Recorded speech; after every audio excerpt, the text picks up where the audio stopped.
आजिर दुनिया रे तुमे जेते अधिक सम्मान भल पाइबा एवं गुरुत्व देव लोक माने तुमको सेते हालुका भावे ग्रहण करिवे। तेनु सर्वप्रथमे निजर मूल्य निजे बुझ, कारण जीए निजकु जानी नाही से अन्य मानक ठारू सम्मान आशा करि पारिबो नाही। एबे दुनिया हृदयरु नुहे बरम मस्तिष्करु संपर्क निभाउछि।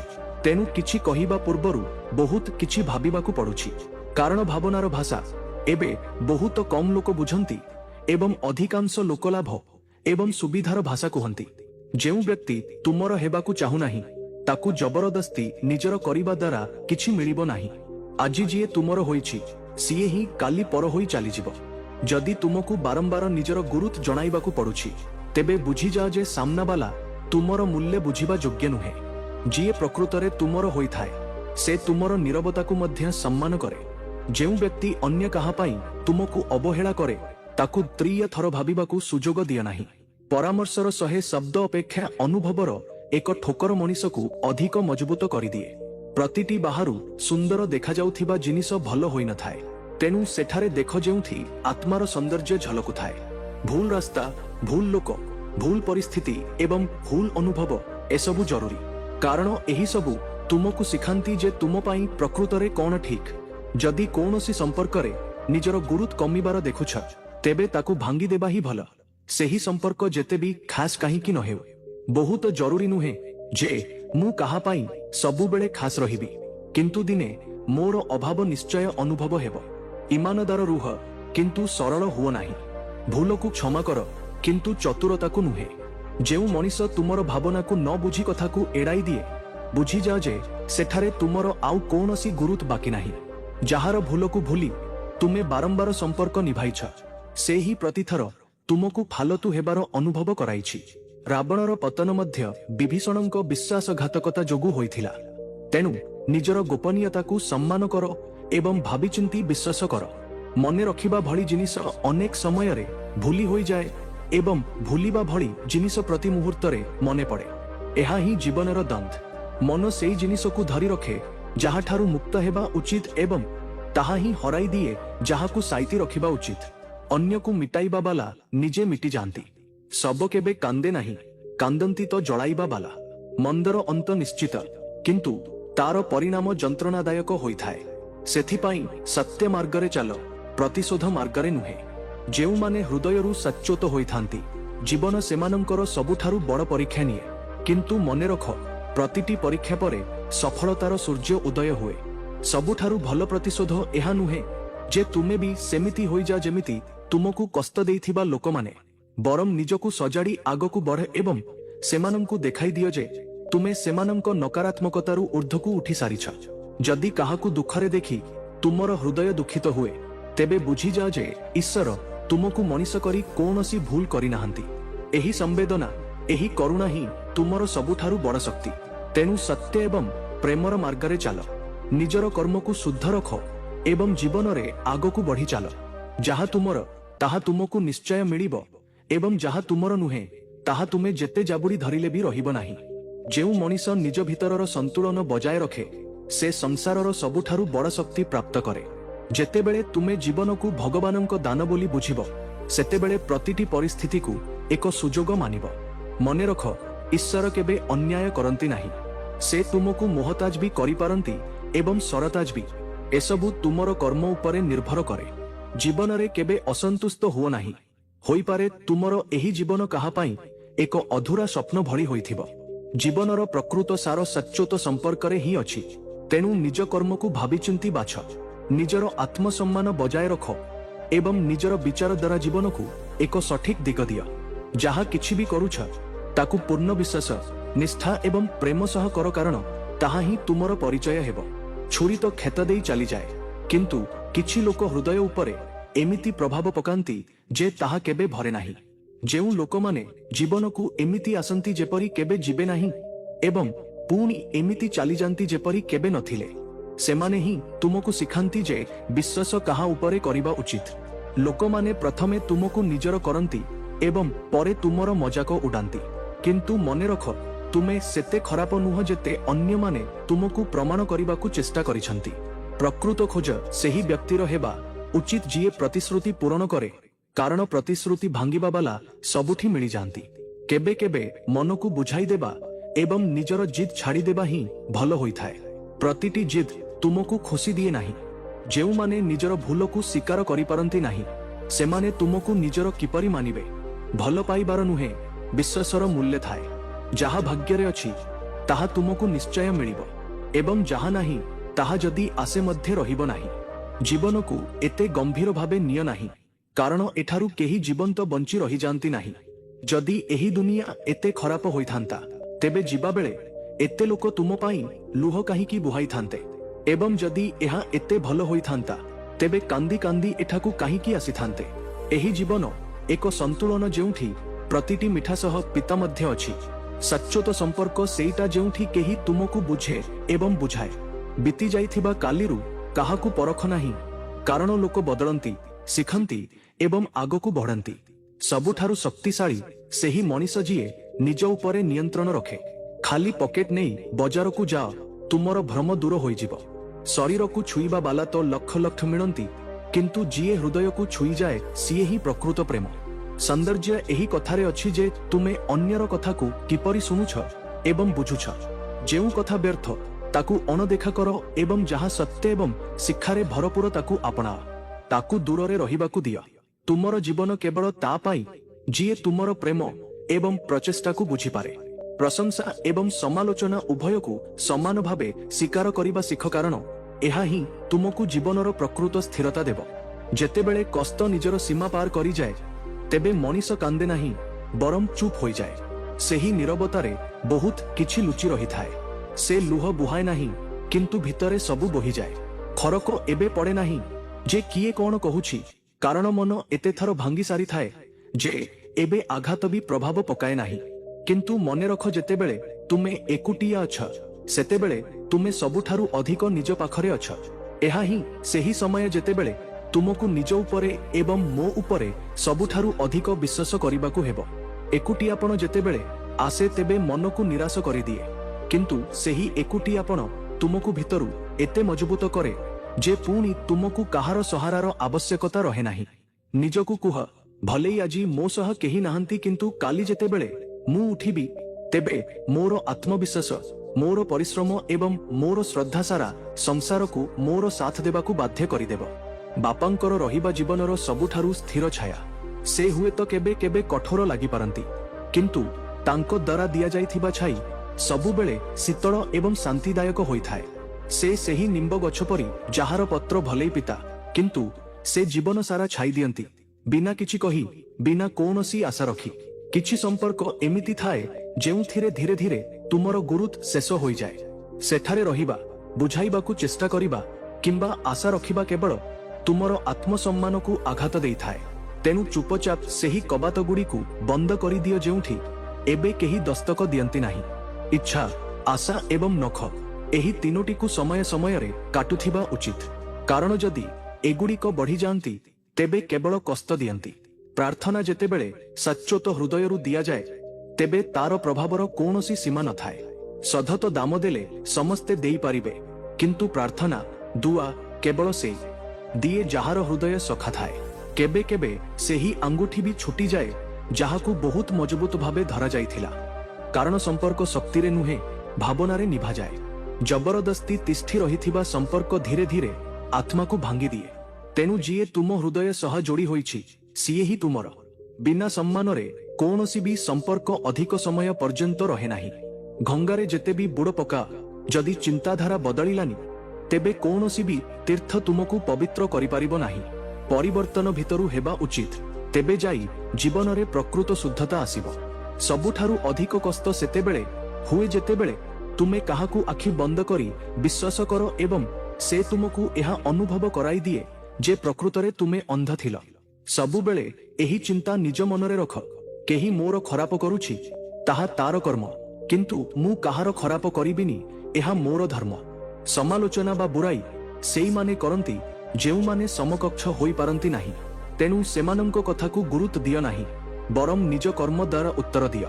ଯଦି ପ୍ରତିଟି କଥାକୁ ହୃଦୟରେ ଲଗାଇବ ତେବେ କେବଳ କାନ୍ଦିବାକୁ ପଡ଼ିବ। ଜୀବନକୁ ହାଲୁକା ରଖ, କାରଣ ଯେତେ ଅଧିକ ବୋଝ ରଖିବ ସେତେ କଷ୍ଟକର ସଖର ହେବ। ସଚ୍ଚୋଟ ଲୋକ ହୃଦୟରେ ସେତେ ଜାଗା ବନାଇ ପାରନ୍ତି ନାହିଁ ଯେତେ ସ୍ୱାର୍ଥପର ଏବଂ ଚାଟୁକାର ଲୋକ ବନାଇ ନିଅନ୍ତି। କାରଣ ଲୋକମାନେ ଅନେକ ସମୟରେ ଦେଖାଣିଆ ଏବଂ ସ୍ୱାର୍ଥ ପଛରେ ଦୌଡ଼ନ୍ତି। ସବୁଠାରୁ ଅଧିକ ନିଜର ଲୋକ ଏବଂ ଗରିବୀ ହିଁ ମଣିଷକୁ କନ୍ଦାଇଥାଏ ଏବଂ କେବେ କେବେ ଜୀବନ ଏକ ଛୋଟ ପାଣି ଟୋପା ଭଳି ଲାଗେ। କିନ୍ତୁ ଅହଙ୍କାର ଏତେ ବଡ଼ ହୋଇଥାଏ ଯେ ତାହା ସାଗର ଠାରୁ ବି ବଡ଼ ହୋଇଯାଏ। ଯେତେବେଳେ କେହି ତୁମକୁ ଦେଖି ଜଳେ ତେବେ ଏହାର ଅର୍ଥ ହେଉଛି ତୁମେ ଏମିତି କିଛି କରୁଛ ଯାହା ସେ କରିପାରୁନାହିଁ। ଜୀବନର ଶେଷରେ ନିଜର ଲୋକମାନେ ହିଁ ଆମକୁ ଜଳାଇ ଦିଅନ୍ତି, କିନ୍ତୁ ତଥାପି ଆମେ ଏହା ଜାଣି ମଧ୍ୟ ଅଜଣା ହୋଇ ରହିଥାଉ। ଯେତେବେଳେ ତୁମକୁ ଭଲ ପାଉଥିବା ଲୋକ ତୁମକୁ ହଇରାଣ କରିବା ଛାଡ଼ିଦିଏ ତେବେ ବୁଝିଯିବ ଯେ ତୁମେ ତାକୁ ହରାଇ ସାରିଛ। ଏହା ଆମକୁ ଶିଖାଏ ଯେ କେବେ କାହାର ଭଲ ପାଇବା ଉପରେ ପୂର୍ଣ୍ଣ ନିର୍ଭରଶୀଳ ହୁଅ ନାହିଁ, କାରଣ ଏହା ବଦଳିପାରେ। ଯେତେବେଳେ କୌଣସି ମଣିଷ ଅନ୍ୟଠାରୁ ଧୋକା ଖାଏ ସେ ତା ସହିତ ଲଢ଼େ, କିନ୍ତୁ ଯେତେବେଳେ ସେ ନିଜର ଲୋକଙ୍କଠାରୁ ଧୋକା ଖାଏ ସେ ଚୁପ୍ ହୋଇଯାଏ। ଏହି କାରଣରୁ ଆମକୁ ସଚ୍ଚୋଟ ସମ୍ପର୍କକୁ ଚିହ୍ନିବା ଉଚିତ ଏବଂ ଏମିତି ଲୋକଙ୍କଠାରୁ ଦୂରେଇ ରହିବା ଉଚିତ ଯେଉଁମାନେ ସାମ୍ନାରେ ମିଠା କଥା କୁହନ୍ତି ଏବଂ ପଛରେ କିଛି ଅଲଗା କରନ୍ତି। ଉଚ୍ଚତା ଏବଂ ସଫଳତା କେବଳ ସେହି ଲୋକଙ୍କୁ ମିଳେ ଯେଉଁମାନଙ୍କ ପାଖରେ ସଂକଳ୍ପର ଶକ୍ତି ଥାଏ, କାରଣ ଏହି ଶକ୍ତି ଆମକୁ କଠିନ ସମୟରୁ ଉଦ୍ଧାର କରିବାରେ ସାହାଯ୍ୟ କରେ। ଜୀବନରେ ଟିକେ କଠୋର ହୋଇ ରହିବା ଜରୁରୀ, କାରଣ ଯଦି ତୁମେ ଅଧିକ ମିଠା ହେବ ତେବେ ଲୋକମାନେ ତୁମର ଦୁର୍ବଳତାର ଫାଇଦା ଉଠାଇବେ। ଯେଉଁମାନେ ଦୁର୍ବଳ ସେମାନେ ହିଁ ଭାଗ୍ୟକୁ ଦୋଷ ଦିଅନ୍ତି। ଯାହାର ଇଚ୍ଛାଶକ୍ତି ମଜବୁତ ସେମାନେ ଯେକୌଣସି ଅସୁବିଧାର ସାମ୍ନା କରି ନିଜ ରାସ୍ତାରେ ଚାଲନ୍ତି। ସେମାନଙ୍କୁ କୌଣସି ବି ପରିସ୍ଥିତିରେ ପଡ଼ିଯିବାର ଭୟ ନଥାଏ, କାରଣ ଯିଏ ବଢ଼ିବାକୁ ଚାହେଁ ସେ ପଥରକୁ ଚିରି ନିଜର ରାସ୍ତା ତିଆରି କରେ। ମୋତେ ଘୃଣା ସେତେବେଳେ କରିବ ଯେତେବେଳେ ତୁମେ ମୋ ବିଷୟରେ ସବୁକିଛି ଜାଣିଯିବ, ସେତେବେଳେ ନୁହେଁ ଯେତେବେଳେ କାହାଠାରୁ ଶୁଣା କଥା ଉପରେ ଆଧାରିତ ହେବ। ଯିଏ ସଚ୍ଚୋଟ ସେ ତୁମକୁ କେବେ ଛାଡ଼ିବ ନାହିଁ ଏବଂ ଯିଏ ଛାଡ଼ି ଚାଲିଗଲା ସେ କେବେ ତୁମର ନଥିଲା। ଘୃଣାର ଗୋଟିଏ କଥା ଭଲ, ଏହା ଭଲ ପାଇବା ପରି ମିଛ ହୋଇନଥାଏ। ଏହା ବିନା କୌଣସି ଦେଖାଣିଆରେ ଆସେ ଏବଂ ବିନା କୌଣସି ଧୋକାରେ ଅନୁଭବ ହୁଏ। କେତେ ଆଶ୍ଚର୍ଯ୍ୟ କଥା ନା, ଲୋକମାନେ କିଛି ମୁହୂର୍ତ୍ତର ଖୁସି ପାଇଁ ସାରା ଜୀବନ ଦୁଃଖୀ ରହନ୍ତି।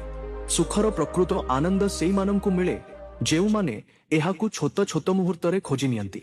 ଏହି ଜୀବନମା ପରି ହେବା ଉଚିତ, ତାହାକୁ ଏହାର ମୂଲ୍ୟ ଜଣା ନଥାଏ, କିନ୍ତୁ ଯେତେବେଳେ ହରାଇ ଦିଅନ୍ତି ସେତେବେଳେ ଜଣାପଡ଼େ ଯେ ଏହା ସବୁଠାରୁ ଅମୂଲ୍ୟ ଥିଲା।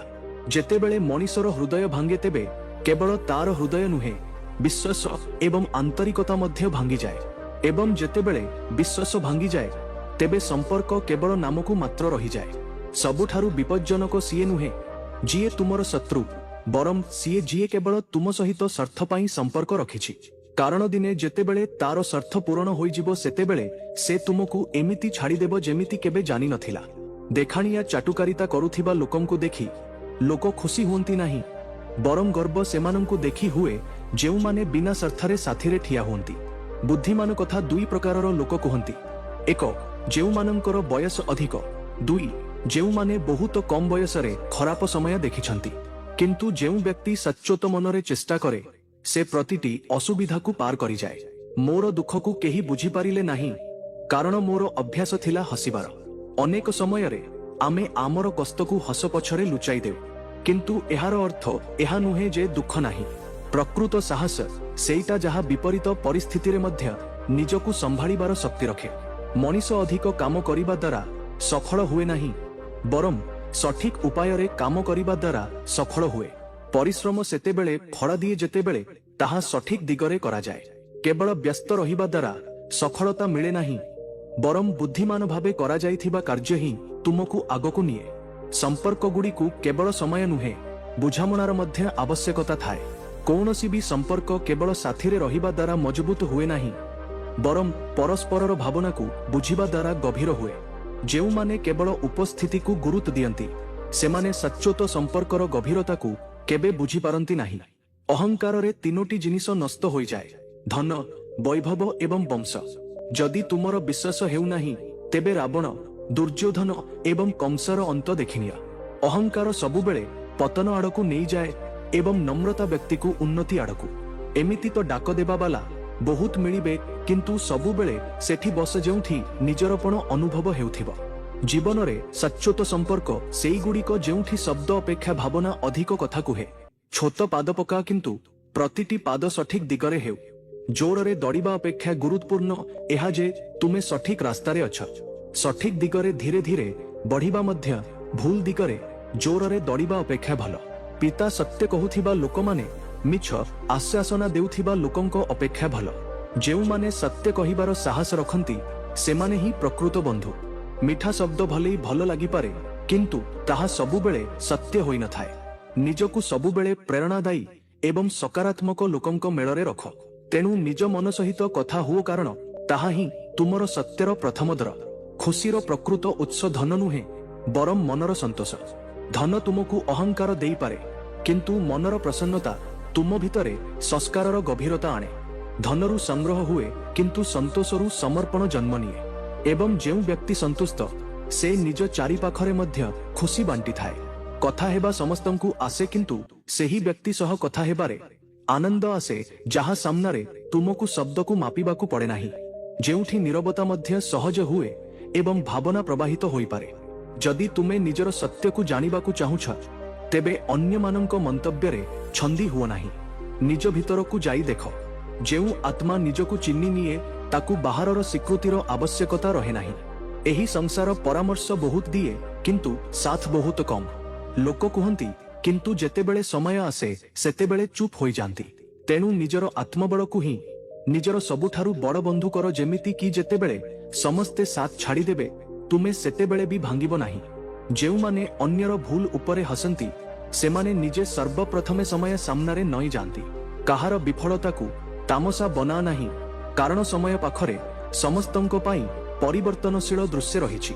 ଲଢ଼ିବା ପାଇଁ କେବଳ ଦୁଇଟି ଗୋଡ଼ ଦରକାର ନାହିଁ, ଦରକାର ଧୈର୍ଯ୍ୟ, ଦରକାର ସଂକଳ୍ପ। ପାହାଡ଼ ସେଇମାନଙ୍କ ପାଇଁ ନଇଁଥାଏ ଯେଉଁମାନେ ତାକୁ ଚଢ଼ିବାର ଜିଦ୍ ରଖନ୍ତି ଏବଂ ଯେଉଁମାନେ ପ୍ରତିଟି ପଥରକୁ ସିଡ଼ି ବନାଇ ନିଅନ୍ତି। ତେଣୁ ଡର ନାହିଁ, ସଂକଳ୍ପ କର ଏବଂ ପ୍ରଥମ ପାଦ ରଖ। ଆଗର ରାସ୍ତା ତୁମ ପାଦର ଶବ୍ଦ ଶୁଣି ନିଜେ ପ୍ରକଟ ହୋଇଯିବ। କାହିଁକି କେହି ତୁମ ସହିତ ଖରାପ କଲା, ଏହି ପ୍ରଶ୍ନରେ ନିଜ ସମୟ ନଷ୍ଟ କର ନାହିଁ। ଏହି ସଂସାର ତୁମକୁ ନ୍ୟାୟ ଦେବ ନାହିଁ, କିନ୍ତୁ ତୁମର ଦକ୍ଷତା ତୁମକୁ ସେହି ସମ୍ମାନ ଦେଇପାରିବ ଯାହାକୁ କେହି ଛଡ଼ାଇ ନେଇପାରିବେ ନାହିଁ। ଭାଗ୍ୟ ଅପେକ୍ଷା ଅଧିକ ନିଜ ଉପରେ ବିଶ୍ୱାସ ରଖ। ଯଦି ପକ୍ଷୀର ଡେଣା କାଟି ଦିଆଯାଏ ତେବେ ତାର ଉଡ଼ିବାର ଇଚ୍ଛା ମଧ୍ୟ ଶେଷ ହୋଇଯାଏ। ସେଥିପାଇଁ ନିଜ ଭିତରର ଇଚ୍ଛା ଏବଂ ସ୍ୱପ୍ନକୁ ମରିବାକୁ ଦିଅ ନାହିଁ। ଦୁନିଆରେ ବିନା କାରଣରେ ମନେ ପକାଇବା କିମ୍ବା କଥା ହେବା ବାଲା ଲୋକ ଏବେ ଦୁର୍ଲଭ ହୋଇଗଲେଣି। ଯେଉଁ ଲୋକମାନେ ପଡ଼ିଯାଇଛନ୍ତି ସେମାନଙ୍କୁ ଉଠାଇବାକୁ ଚେଷ୍ଟା ନିଶ୍ଚୟ କର, କିନ୍ତୁ ଏହା ସେତେବେଳେ ସମ୍ଭବ ଯେତେବେଳେ ସେମାନେ ନିଜେ ଉଠିବାକୁ ଇଚ୍ଛା ରଖିବେ। ଛତା ଏବଂ ମସ୍ତିଷ୍କ ସେତେବେଳେ ଉପଯୋଗୀ ହୁଏ ଯେତେବେଳେ ତାହା ଖୋଲା ଥାଏ। ବନ୍ଦ ଛତା ଏବଂ ବନ୍ଦ ଚିନ୍ତାଧାରା ଉଭୟ ହିଁ ବୋଝ ହୋଇଯାଏ। ସେଥିପାଇଁ ନିଜର ବିଚାରକୁ ମୁକ୍ତ ରଖ ଏବଂ ବୁଦ୍ଧିମାନର ସହ କାମ କର। ଜୀବନର ପ୍ରକୃତ ସୌନ୍ଦର୍ଯ୍ୟ ସାମଞ୍ଜସ୍ୟ, ପ୍ରେମ ଏବଂ ବୁଝାମଣାରେ ଅଛି। ସମୟର ସଦୁପଯୋଗ କର ଏବଂ ଯାହା ତୁମ ପାଖରେ ଅଛି ତାର କଦର କରିବା ଶିଖ। ଜୀବନରେ ଏମିତି ଆତ୍ମବିଶ୍ୱାସ ଏବଂ ବୁଝାମଣା ବିକଶିତ କର ଯେ ଯିଏ ଯେମିତି ତାକୁ ସେମିତି ଭାଷାରେ ବୁଝାଇ ପାରିବ। କିନ୍ତୁ ମନେ ରଖ, ବୁଝାଇବା ଜରୁରୀ, ଲଢ଼ିବା ନୁହେଁ। ଯେଉଁମାନେ ତୁମର ଭାଷା ବୁଝନ୍ତି ସେମାନେ ତୁମର ନିଜର ଏବଂ ଯେଉଁମାନେ ବୁଝନ୍ତି ନାହିଁ ସେମାନେ ସମୟ ସହିତ ନିଜେ ଦୂରେଇ ଯିବେ। ଯଦି କୌଣସି ବ୍ୟକ୍ତି ତୁମର ସାଥ କେବଳ ଭଲ ସମୟରେ ଦିଏ ଏବଂ ଖରାପ ସମୟରେ ଛାଡ଼ିଦିଏ, ତେବେ ଏହା ମାନିନିଅ ଯେ ସେ କେବେ ତୁମର ସଚ୍ଚୋଟ ସାଥୀ ନଥିଲା। ଜୀବନ କେବଳ ସେଇମାନଙ୍କ ପାଇଁ ସମୟ ଦେବା ଯୋଗ୍ୟ ଯିଏ ପ୍ରତିଟି ପରିସ୍ଥିତିରେ ତୁମ ସାଥିରେ ଠିଆ ହୁଅନ୍ତି। ମୁଁ ଯେତେବେଳେ ବି କାହାକୁ ସୁଯୋଗ ଦେଇଛି ସେ ମୋତେ ଧୋକା ଦେଇଛି, କିନ୍ତୁ ଏହା ମୋର ଅନୁଭବ ଥିଲା, ମୋର ହାର ନୁହେଁ। ଜୀବନରେ ଶିଖିବାର ଏହା ହିଁ ଉପାୟ। ପ୍ରତିଟି ଆଘାତ ଏକ ଶିକ୍ଷା ଦିଏ। ଅଭିଯୋଗ ମଧ୍ୟ କେବଳ ସେଇମାନଙ୍କୁ କରାଯାଏ ଯେଉଁମାନଙ୍କ ଠାରୁ ଆଶା ଥାଏ, ଏବଂ ଯେତେବେଳେ ଆଶା ଶେଷ ହୋଇଯାଏ ତେବେ ଅଭିଯୋଗ କରିବା ମଧ୍ୟ ଛାଡ଼ିଦେବା ଉଚିତ। ଏବେ ଡର କ୍ଷେତରୁ ନୁହେଁ, ବରଂ ଲୋକଙ୍କ ସହ ଆନ୍ତରିକତାରୁ ଲାଗେ। କାରଣ ଆଘାତ ଶରୀରରେ ଲାଗିଲେ ଠିକ୍ ହୋଇଯାଏ, କିନ୍ତୁ ହୃଦୟରେ ଲାଗିଲେ ମଣିଷ ବଦଳିଯାଏ। ଦୁନିଆକୁ ବହୁତ ପାଖରୁ ଦେଖିବା ପରେ ହିଁ ମୁଁ ଦୂରତା ବନାଇ ନେଲି। କାରଣ ଯେତେବେଳେ ଅସଲି ଚେହେରା ସାମ୍ନାକୁ ଆସିଯାଏ ତେବେ ଡିପି ଯେତେ ଭଲ ହେଲେ ବି କିଛି ଲାଭ ନାହିଁ। ତୁମର ଶବ୍ଦର ଚୟନ ତୁମର ବ୍ୟକ୍ତିତ୍ୱକୁ ଦର୍ଶାଏ। ଜୀବନରେ ସେମାନଙ୍କ ଠାରୁ ଦୂରରେ ରହ ଯେଉଁମାନେ ତୁମର ସେହି ଦୋଷ ବିଷୟରେ କଥା ହୁଅନ୍ତି ଯାହା ତୁମ ପାଖରେ ନାହିଁ। ନିଜର ବ୍ୟକ୍ତିତ୍ୱ ଉପରେ ଗର୍ବ କର, କାରଣ ଭଗବାନ ତୁମକୁ ସବୁଠାରୁ ଅଲଗା ବନାଇଛନ୍ତି। କାଗଜ କେବେ କାନ୍ଦେ ନାହିଁ, किंतु कंदाई निश्चय दिए, चाहे ताहा प्रेम पत्र हेउ, परीक्षा फल हेउ किंबा मेडिकल रिपोर्ट। मनीष चाहिए भी सबु किछि तार हातरे नाही। मने रख जीवन तुमर आईना, एहाकु चमकदार बनाओ जेमिति कि तुमर परिचय सत्यता, ईमानदारी एवं निष्ठारु हेउ। जीए प्रकृतरे बुद्धिमान से निज बुद्धिमानर डिंडिम पिटे नाही, कारण ताकू निजर आभा देखाइबार आवश्यकता न थाए। तार नीरवता ही तार बुद्धिमानर प्रमाण हुए। एवं जीए मूर्ख से केबे स्वीकार करे नाही जे ताकू शिखिबार आवश्यकता अछि। एहा ही जीवनर सबुठारु सूक्ष्म सत्य। जीए जेते जाने से सेते विनम्र हुए, एवं जीए किछि जानेनी सीए ही सबुठारु जोररे कुहे। निज शब्द को समस्तंको सामनारे व्यर्थरे बुहा नाही। प्रतिटी कथा कही देबा आवश्यक नुहे। केबे केबे नीरव रही एहा देखिबा अधिक गुरुत्वपूर्ण जे किए तुमर नीरवता को मध्य बुझुछि। शब्द केवल ध्वनि, किंतु जेउ भाव नीरवतारे लुचि रही थाए ताहा ही आत्मार प्रकृत भाषा। जदि केही तुमर नीरवता को पढ़ी पारु नाही, तेबे से तुमर गभीरता को मध्य केबे जानी पारिबो नाही। एक समय एमिति आसे जेतेबेले मनीष कष्ट को मध्य सहजरे सहिबाकू लागे। जेतेबेले दुख स्थायी होई जाए तेबे हृदय ताकू अभ्यास रे पकाई निए। एही अभ्यास आत्मार लुह को सुखाई दिए एवं व्यक्ति बाहरु साधारण किंतु भितरु शून्य होई जाए। किंतु एहा मध्य मने रख जे एही शून्यता तुम सत्यर अंत नुहे, बरम एक नूतन जन्मर प्रस्तुति। एहा ही सेही क्षण जेतेबेले भितरे एक नूतन चेतना जन्म निए। एही संसार रे जदि मखिलर अंश हेबाकू अछि, तेबे हुए तो किछि दोष मध्य आवश्यक। एही संसार सत्यता अपेक्षा देखाणियारे अधिक आकर्षित हुए। किंतु एहा मध्य जानी रख जे देखाणियारू प्राप्त स्थान अस्थायी होइथाए एवं आत्मार सत्यतारू मिलिथिबा सम्मान अमर होइथाए। तेनु मखिल डाकू बा न डाकू सेथिरे भाग नेबा उचित। आजिकाली लोकमाने अन्य मानंकु निजर करिबारे लागिथांती एवं निजर आपणार लोकंकु अवहेला करंती। सतत एहा जे काली को सहज करिबा पाई आजी तुमको कठिन परिश्रम करिबाकू पड़िबो। केबे केबे सबुर धैर्य र किछि भोक एते पिता होई थाए जे ताहा जीवनर मिठास छड़ाई निए।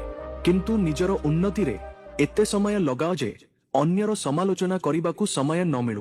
मनीष जीवन रे दुई प्रकारर दुख आसे। एक, जेतेबेले कहार इच्छा अधूरा रही जाए। दुई, जेतेबेले मनीषर प्रतिटी इच्छा पूर्ण होई जाए। जेतेबेले जीवन रे दुख दस्तक दिए तेबे ताहा आमको किछि सिखाइबा पाई आसे। मु सबुबेले संपर्क हृदयरु निभाइछि, कारण मस्तिष्कर व्यवहार तो लोकमाने करिछंती। संपर्क जणा जाए नाही, निभा जाए, चाहे ताहा पाखरे हेउ बा दूररे। दुख भोगुथिबा लोक आगकू जाई सुखी होई जाए, किंतु दुख देउथिबा लोक केबे भी सुखी होई पारिबो नाही।